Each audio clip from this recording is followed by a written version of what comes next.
On the 80th anniversary of the liberation of Auschwitz comes an unprecedented exhibition about one of history's darkest moments. Auschwitz, not long ago, not far away, features more than 500 original objects, first-hand accounts, and survivor testimonies that tell the powerful story of the Auschwitz concentration camp, its history and legacy, and the underlying conditions that allowed the Holocaust to happen. On now exclusively at ROM. Tickets at rom.ca.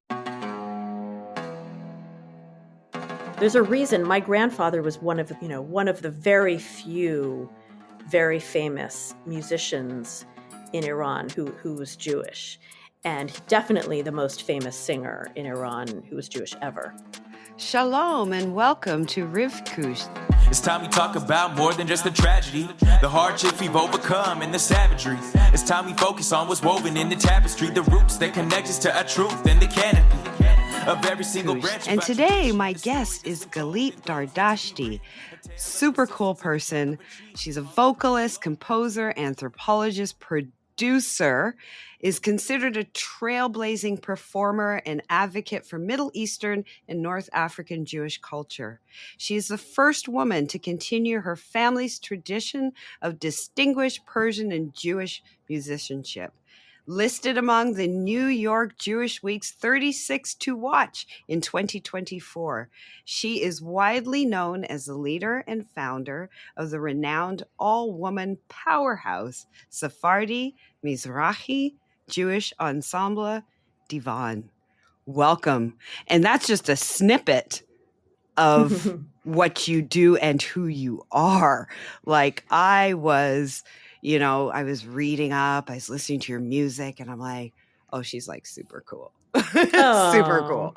And I think I think it's awesome that you are bringing to all of us this legacy, not even just legacy, this, because it's current, of Mizrachi and Sephardi culture. Because we do tend to, especially in North America, right? We live in this Ashkenazi bubble. And I think it's super important that we burst that bubble and recognize that we're super diverse. You know, one of my favorite holidays is Purim because I love to dress up. And I say to people, I said, Purim is a story of a Jew of color from Persia. Yeah, absolutely. Right? We were diverse forever. So welcome. Welcome. I'm so happy you agreed to do this. Yeah, I'm excited to be here. Yeah. So I want to just launch into what has led you to do this work. I know it's a small question, but I bet it's a big answer because, as we mentioned, you're the first woman to continue your family's tradition. So tell me a little bit about that, please. Yeah, it's a great question.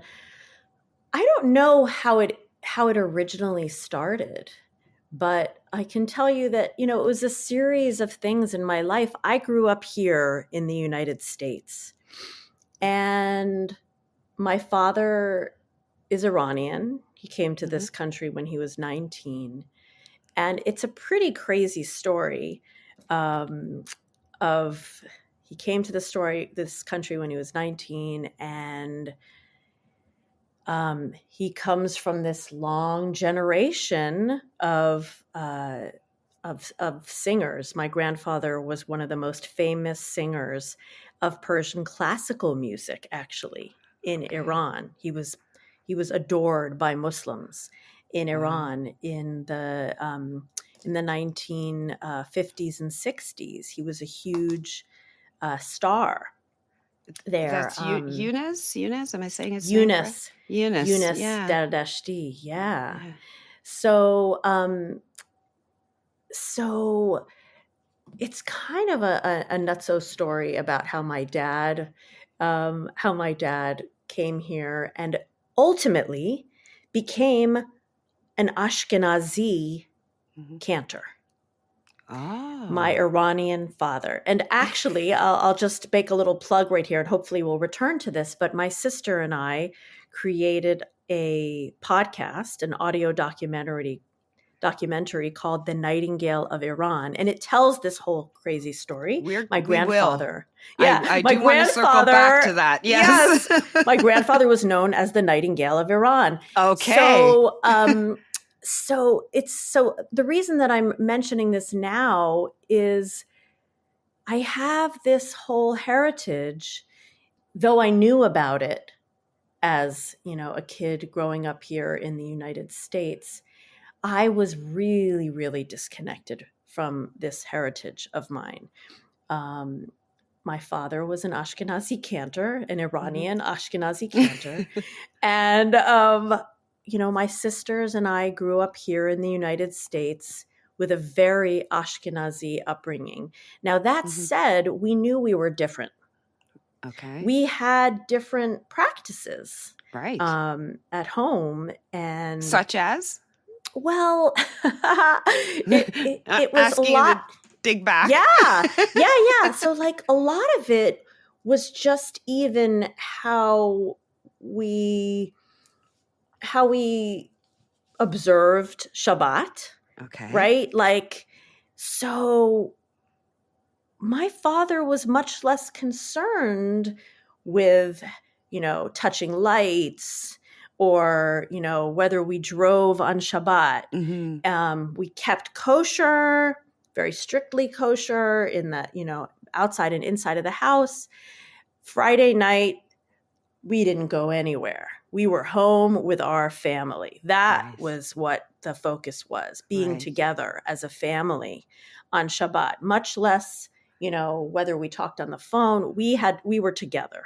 Right. And so there were just these different ways that it seemed like, my father was a cantor in the conservative movement. Okay. So there were just very different ways that he, as we knew we were different. We knew our practices were different. We knew we celebrated things differently. But mostly we subscribed to Ashkenazi practices. So when I had the opportunity as an adult to explore, to explore things, I went to Israel my junior year of college. And that was really the first time that I even understood that there were people called Mizrachim and that they were discriminated against in Israel. And, there was just so much that I didn't even know at all. And then learning that my famous grandfather, who I knew, I was lucky to know him growing up a little bit, but I couldn't really communicate with him. Just Why to is know that? So he spoke Persian. He really didn't speak Hebrew, but my Hebrew before he passed away wasn't really good anyway. It wasn't great at that time, but he wouldn't have helped. He only spoke Persian and French, and I didn't speak either of those languages. So I really couldn't communicate with him. Right. So, my grandmother, she learned English and she learned Hebrew. My grandfather just really had no time for that. So, I knew him. I didn't really have a relationship with him, and I only started asking questions about my grandfather and about my family history when I started learning about, because I knew that my grandfather and my grandmother had immigrated to Israel from Iran. When? In the 1960s. Okay. So, and I just, once I understood that just started getting me to ask more questions. And then, of course, as I started thinking about my graduate studies, and I, ultimately I wanted to become an anthropologist. And it really what precipitated it was trying to understand my own family history and kind of what happened there. And, I initially thought I was going to be able to go to Iran actually. That was the Ah. that was That's an interesting wish. yeah. Well, I'll tell you, like, when I was applying to graduate school, it seemed like Iran was moving in this direction that it When never was went. that?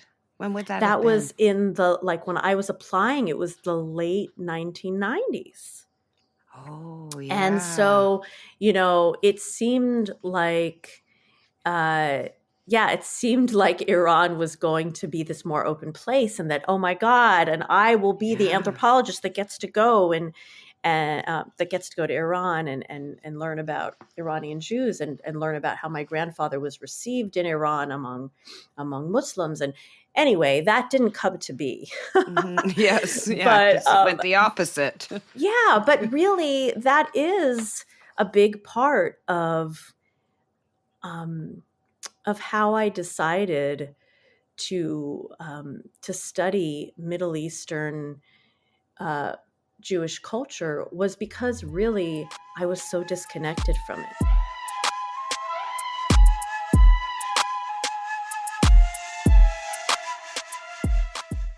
On the 80th anniversary of the liberation of Auschwitz comes an unprecedented exhibition about one of history's darkest moments. Auschwitz, not long ago, not far away, features more than 500 original objects, first-hand accounts, and survivor testimonies that tell the powerful story of the Auschwitz concentration camp, its history and legacy, and the underlying conditions that allowed the Holocaust to happen. On now exclusively at ROM. Tickets at rom.ca. Because one of the things, too, it's interesting how you said it wasn't until you went to Israel that really the concept, the Mizrachim was, because it isn't something that you really hear about on this side of the world, right? And people tend to lump everybody into one. It's like you're Ashkenazi or you're Sephardic. And it's like, but they're different. There's commonalities, but it's still different regions, right? Yeah, so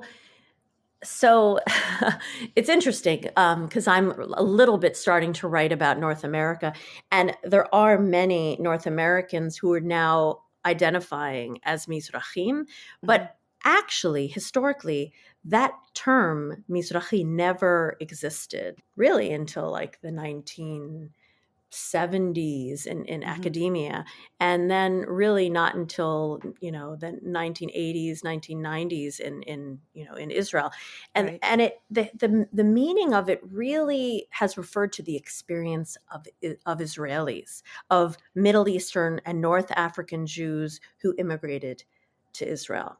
Okay. And so that's why you don't hear of it. It's actually has a more of a political connotation, More because than it really, Yeah, a okay. political and cultural connotation, because like other words, like the experience of African Americans in this country, like the term Black, right? The term Mizrachi was originally kind of a pejorative term, because it was referring to the way in which Ashkenazim, how they referred to Middle Eastern and North African Jews as kind of the Wow. other Jews, as Edot HaMizrach, right? So it was a little bit of kind of like, these other people, Edot HaMizrach, these Eastern Jews, which of course, Eastern to what? Like, what does Eastern even mean? Yeah. Right? But eventually, because, the Middle Eastern or North African Jews had such different and unique experiences in the countries in which they lived. Yet, and some of them came from, some of them did come from more kind of third world existences. Some of them came from very cosmopolitan, cities. Right. And some of them came from very religious backgrounds. Some of them were communist. These were very, very different in different languages. Yet when they came to Israel, they experienced a very similar experience.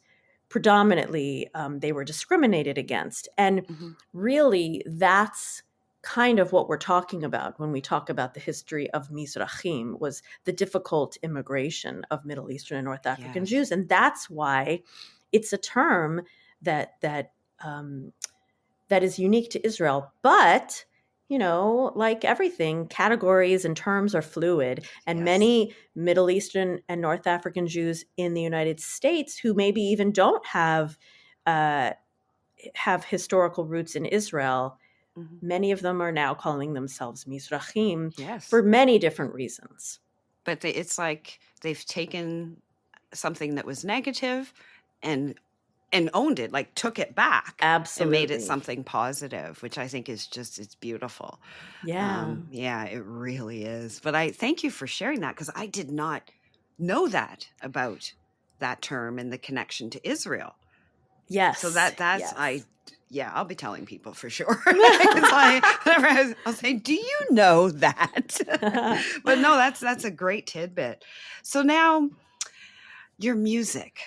So your grandfather, you said that he was a very popular classical vocalist in Iran. Yeah. And as a Jew, I find that pretty impressive. Yeah. So tell me more about that, because that is so unique. Yeah. Yeah, it's kind of amazing because there was this little blip in Iranian history.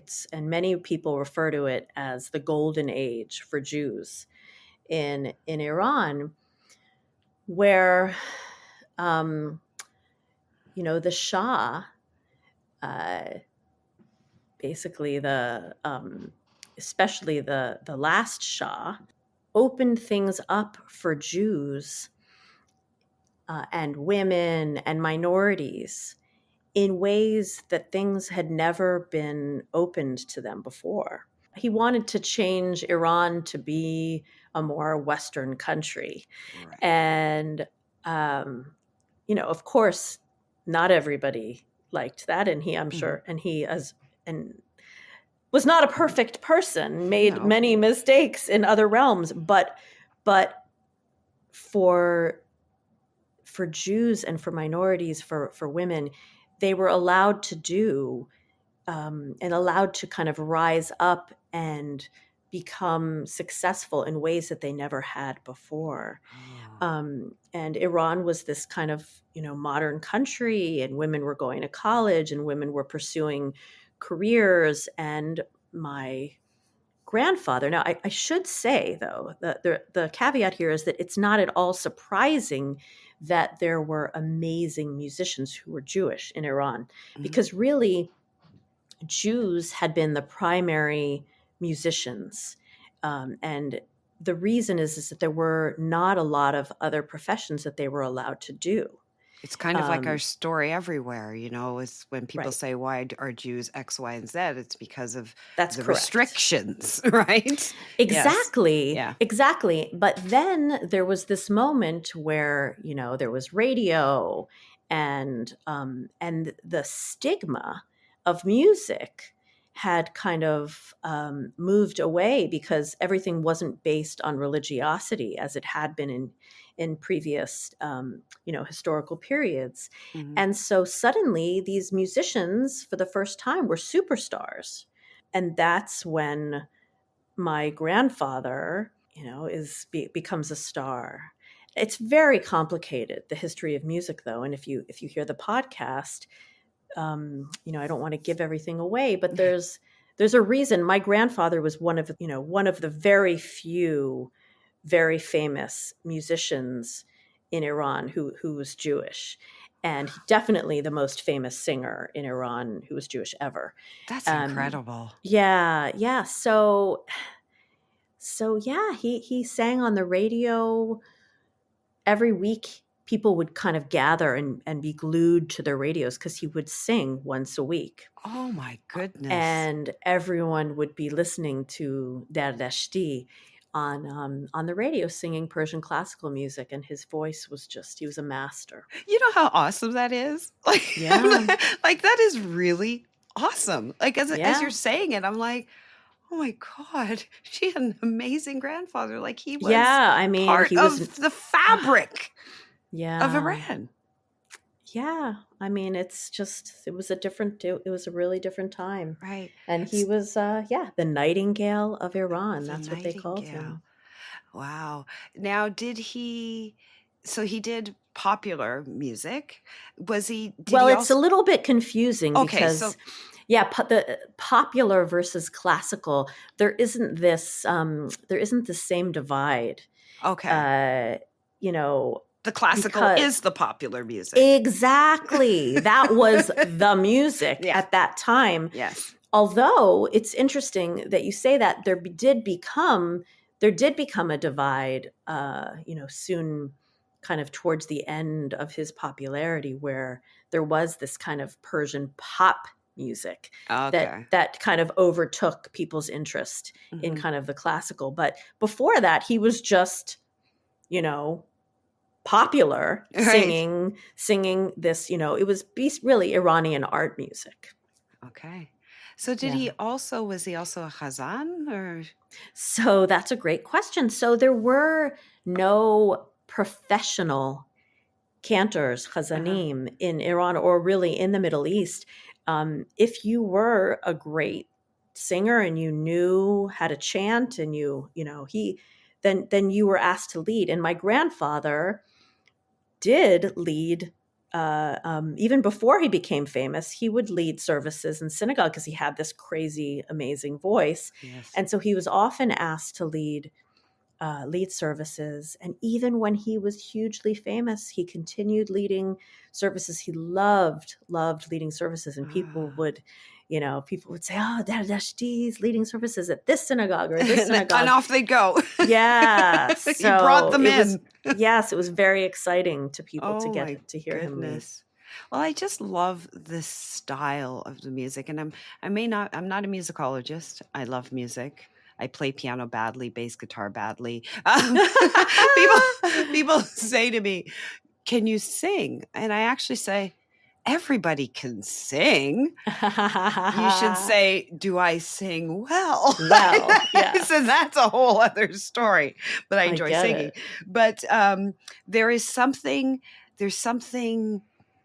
that hits my soul, my heart, when I hear Mizrachi music, when I hear Safar. It makes me.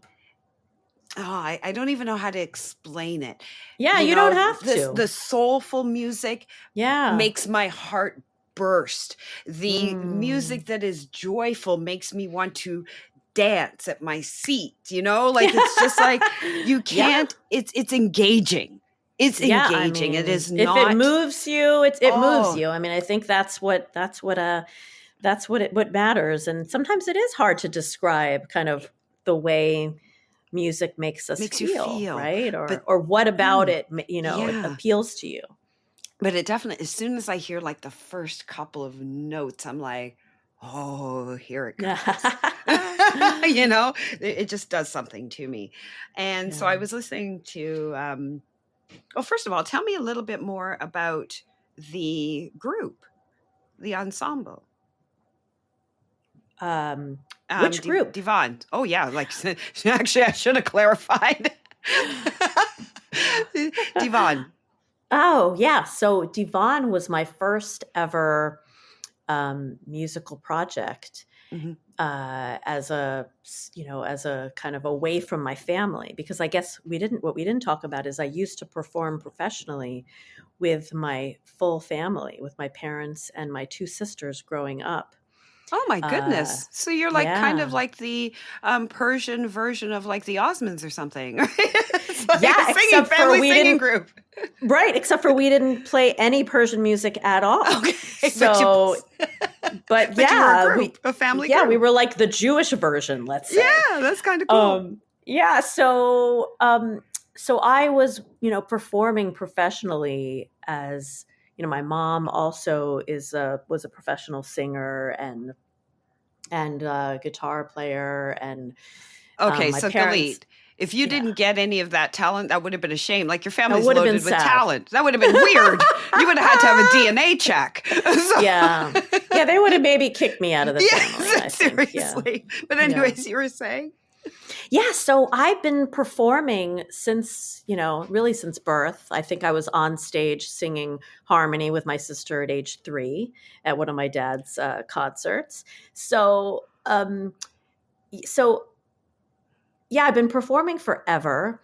Wow. But that was with my family. And then, of course, I went to college and I pursued musical pursuits. I started out as a voice major, but then, of course, realized I didn't want to be an opera singer. Okay. And that was what they were setting me up to do. Uh-huh. So when I went to grad school, I was focused on Middle Eastern music as an anthropologist. Right. And I was also a singer, and I met musicians, and they heard I was a singer, and they asked me to perform with them, and it's just kind of one thing led to another, and I formed this Middle Eastern all-female group called Divan, which means a collection of songs or poetry, and it means the same thing. That's in Hebrew, and in Arabic it's diwan, in Persian it's divan, and it kind of just sort of happened. It's like, you meet one musician. I was going to say, how'd you find each other? Yeah, like it really happened very accidentally that we became all female, meaning like we started out that it was this female percussionist asked me to be in a band with her, and we started, making some music together. And I said, yeah, I mean, if I'm going to be in a band like Lauren, and she happened to be Jewish, then it's going to be a Middle Eastern Jewish band because that's my interest. Right. And she said, okay. And then we kind of were, we knew this Israeli cellist. She was the daughter of my Hebrew professor in grad school. And, and then we were like, okay, I think we're an all-female band. And so, for our last musician, we looked for another woman. But I'll tell you, it happened. And and of course, we were performing mostly sacred Middle Eastern Jewish music, right? Because, I'm the daughter of a cantor. Yeah. And that was very natural for me to gravitate towards the religious music. That was kind of what I was interested in. But of course, as I mentioned earlier, I grew up in the conservative movement with a capital C, which is egalitarian. Yes. So for me, there were no boundaries to, I'm a woman, I shouldn't be singing. Yeah. I shouldn't be singing religious music that, is usually reserved for male cantors. It actually almost naively didn't occur to me. I was just like, oh yeah, okay, like I'm learning like, this. Let's do this. Yeah. Yeah. And it really, interestingly, only occurred to me that what I was doing was kind of, groundbreaking in many ways, because of the ways that the audience reacted to it. I was just pursuing what I was excited about pursuing. What were some of the reactions? Women who would come up to me who grew up in the Sephardi Mizrachi world would say like, oh my God, I grew up hearing this music. I haven't heard it in ages, but I've never heard a woman sing it. And it's just amazing. And it just kind of blew their mind. And I was like, oh. Because it never would have occurred to you. Yeah. I mean, it's kind of crazy to say, but I was just like, oh, right. Yeah. I was just pursuing something that I was excited about and hadn't really been exposed to. And kind of as I was researching music in Israel and learning repertoire, and also singing some of the songs that like my father and his brothers had sung, but that we didn't really sing. Oh, wait a second. Even your uncles were. Oh yeah, my uncles. Oh my gosh. It's a whole thing. It's like a family business. Yeah. Yeah. I mean, it's a family affair. Yeah, exactly. Yeah. I'm a little jealous. I mean, it was pretty fun. It was fun when we actually performed together. Some of the rehearsals were kind of stressful, just if you can imagine. Well, because it's still family. Yeah, exactly. Exactly. So it was fun. It was fun. And it's really something beautiful that I still share with my family. And by the way, my mom, who just turned, did she just turn 78? Yeah, she just turned 78, nice. is releasing an album this year. Her first ever album. What's your mother's name? Her name is Sheila Dardashti. Sheila. Wow. Wow. You must be like over the moon about your mom doing that. Oh, she's amazing. She's a total badass. But cool.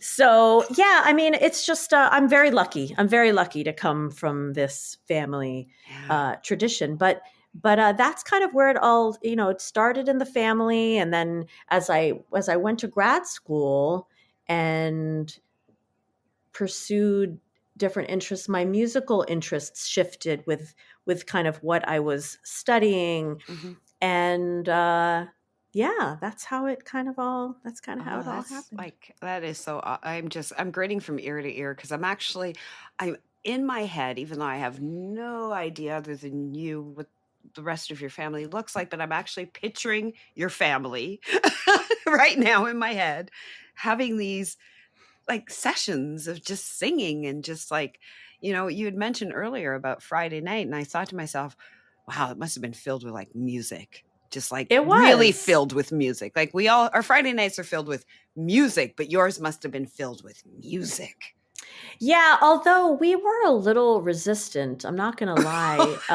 We were a little resistant to some of like the Shabbat songs, and we would just be like, yeah, we want to go, and we want, like, I don't know. Maybe part of it was that we were a musician family, but it's not. I'm not going to lie and say that we were the fantasy that you have of us on Shabbat. You're like, gonna ruin my fantasy. Yeah, I have to burst it a to bit just to say, okay, like our Shabbat prayers, the Kiddush. I mean, that was pretty amazing. I mean, if you were at my house for Kiddush, you would have been pretty blown away and intimidated. I would have been like, maybe, but you would maybe inspired, and you would just sing along, and then you'd all stop and say, whoever that's singing, can you find the key you'd like to sing it in? No, we probably just would have laughed at you. But we were also like teenagers, and like okay, yeah, we don't want to sing anymore. It's like, after, this isn't after cool. dinner. Yeah, we don't want to sing any more Shabbat songs. So like, yes, it is true, and also we were obnoxious teenagers sometimes. So. I love it. So one of your songs, I'd like you to tell me a little bit more about it. And I believe, well, you can tell me about it. And it's Adon HaSlichot. Adon HaSlichot, yes. Ken, I love Slichot for one thing. I am, full confession, I don't attend every service that's out there for us, but that is the one that I actually do go to. Really? Yeah. You go to Slichot services. Yeah. That's so interesting. Okay, so Slichot are these, these prayers that in the Ashkenazi world, right? Like people usually have like one day of Slichot. Right. That's like before Rosh Hashanah and Yom Kippur. And the idea of these Slichot prayers, they're supposed to put you in the mindset. They're supposed to prepare you spiritually for Rosh Hashanah and Yom Kippur. In the Middle Eastern and North African tradition, it's every single night for a month before Rosh Hashanah and Yom Kippur. They, do these prayers either like very late in the night or very early in the morning, which is the tradition in the Persian tradition. And I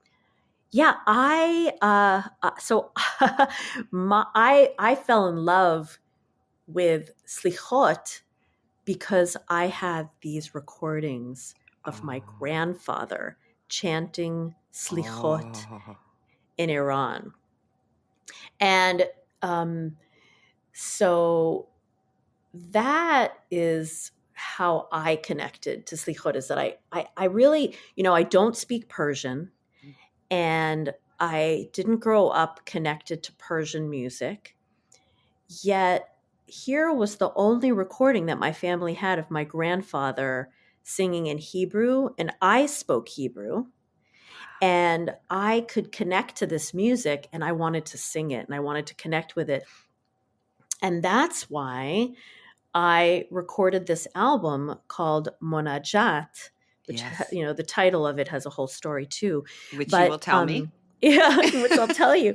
But so basically, that's why I decided to pursue this project where I sampled my grandfather's recordings of him singing slichot and composed around them. And then I get to kind of alternate verses with him, sing harmony with him sometimes, trade verses, sing unison with him. I mean, it's very exciting because I didn't really connect with him when he was alive. Yeah. So for me, it's been this really kind of very exciting journey, recording and creating this piece. So with back your to Adona grandfather. Slichot. Yes, with my grandfather, the Nightingale of Iran. Yeah, like, wow. I mean, the first time you probably heard the finished work must have been incredible. Oh, yeah. I mean, it was a major birthing. It was pretty. Yes, it's been very exciting, making and performing this project, and so a lot of the music on the album is you hear him and you hear me, or sometimes him alone and sometimes me alone, but some of the pieces. This is the one piece, Adona Slichot, that I didn't have a recording of him singing. I guess because it's such a group piece, everyone sings it together. Right. When they chant for Slichot. But this is a piece that I learned. I asked my father, "How do you sing it in Iran?" And then I kind of created an arrangement around that Persian version of Adona Slichot, which is Master of Forgiveness. And it's a song about, asking God for forgiveness. But interestingly, I also do a lot of teaching of Middle Eastern and North African music. And people have said to me, how is this piece about asking God for forgiveness so peppy? Because it kind of is. And I said, well, different cultures, different people have different ways of speaking to God and, expressing themselves to God. And also there's the idea that there is joy in knowing that you can be forgiven. Exactly. And it is one of those pieces where at the first few notes, I feel myself, Yeah. that feeling. It rocks out. Yeah. Yeah. So in terms of music that you, I was going to use the word collaborate, maybe, that you did with your grandfather, what is one of your personal favorites? Oh. And why? I mean, there it's hard to pick. It's very hard to pick. I'll tell you one that maybe you wouldn't expect because it's so quiet, but I think singing Anenu with my grandfather is kind of a really emotional piece for me because I'm literally trading verses with him, and the words mean, answer us. You're asking God to answer us, right? But my grandfather and I are also answering each other. Oh, wow. In the piece. And it's a very kind of, it's an empty song, meaning it's not as arranged, and it's just kind of much more raw. You hear me and you hear my grandfather. And so it's kind of, it's an emotional piece to sing. So I guess that's one of them. Okay. Because I actually did write that one down. that I meant to ask you Oh, about because it did strike me also. So you made me smile when you said that. oh, Yeah, good. because I did. I wrote it. That's why I went, oh, yeah. So Yeah. it did. It Yeah. spoke. I mean, it's emotional to sing it. Oh, So, yeah. yeah, I enjoy Oh, it. that's wonderful. Oh my gosh. So what's next for you, Galeet, in your journey? Yeah. I mean, there's so much. I will say that right now, I'm excited to say that my sister and I just got awarded a grant from the Covenant Foundation Ooh. to create um,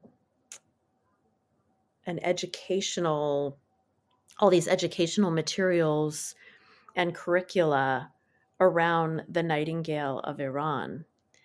And this is for, high school and college kids. And so that's, we just got that grant in That's January. And wonderful. so I'm just kind of sinking my teeth into that project right Yes. now. And when it is complete, And make sure it gets up to Canada, please. oh yeah, absolutely.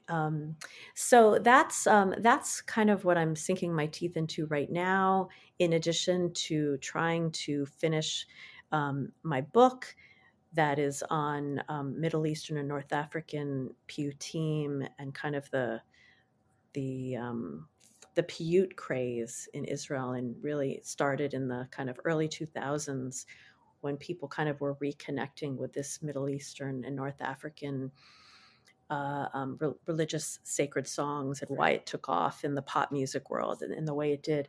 So those are Oh, two goodness. projects that I'm working on right That's now. quite a bit. What is the working title so far of your book? Oh God, I actually don't remember because I've been away from that project for almost a year now as I um, toured Monajat, Ah, created the Nightingale of right. Iran, and um, yeah, I had to kind of take a break from it, and I Yeah. changed the title so many times that I don't Okay. actually That's remember fair. what That's fair. I don't actually remember what it's called, um, but it's on the Mizrachi uh, Piyut craze in Okay. And Israel. so we'll keep an eye on it because you do have a website. So I'm sure that when it's done, you will post your book, like how to access your Absolutely. book. And yeah, and I can't wait to hear more about the project that you're working on, the educational piece, because I think that is huge. So good Yeah, luck. it's really Yeah, it's really it's exciting to kind of, yeah, to basically allow people to understand that not just for Jewish people to understand, but for non-Jews to understand that yeah, that Middle Eastern Jews exist. It's not just Ashkenazim, exactly. and that that Jews come in many different forms and Hmm. look different, sound different, eat different food. I mean, there are many different versions of who Jewish people are, and that's a big Right. part of what the curriculum Yeah. is about. And And we're so we're important. excited. And so important, like you said, not Yeah, all for our people, because we also need to really understand and embrace, but also for those outside of our community, because they see what we show them, right? So absolutely. now we show them more. So Yeah. I can't thank you enough for joining me today. This was awesome. I Thank you. understand, even though I understand that you'll be in Toronto at some point soon-ish. So Yes, maybe next month. I'll try and find you. Oh, that would be great. Yes, Oh, that would be wonderful. I'd because love to that's where see you. I I'd love for am. you to let people know that we're performing I Monajat, will. I and will. I'm doing a whole weekend. I'm doing a whole Shabbat residency. Yes. So yeah, I would love to meet you, Okay, so Rivka. let's make a plan Let's do next it. month. That would be fantastic. So once again, thank you so much for joining me. This was a pleasure for me, and we will definitely make sure we post links so people can find out more about you and the work that you do. Thank you so, so much for having me. I really appreciate it.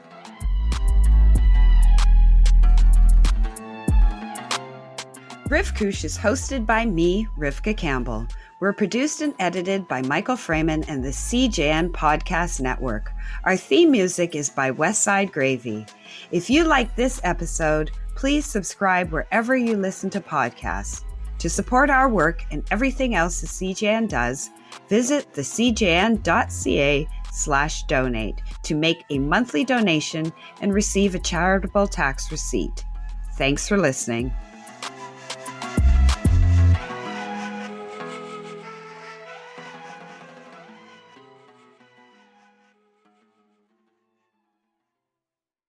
On the 80th anniversary of the liberation of Auschwitz comes an unprecedented exhibition about one of history's darkest moments. Auschwitz, Not Long Ago, Not Far Away, features more than 500 original objects, first-hand accounts, and survivor testimonies that tell the powerful story of the Auschwitz concentration camp, its history and legacy, and the underlying conditions that allowed the Holocaust to happen. On now exclusively at ROM. Tickets at rom.ca.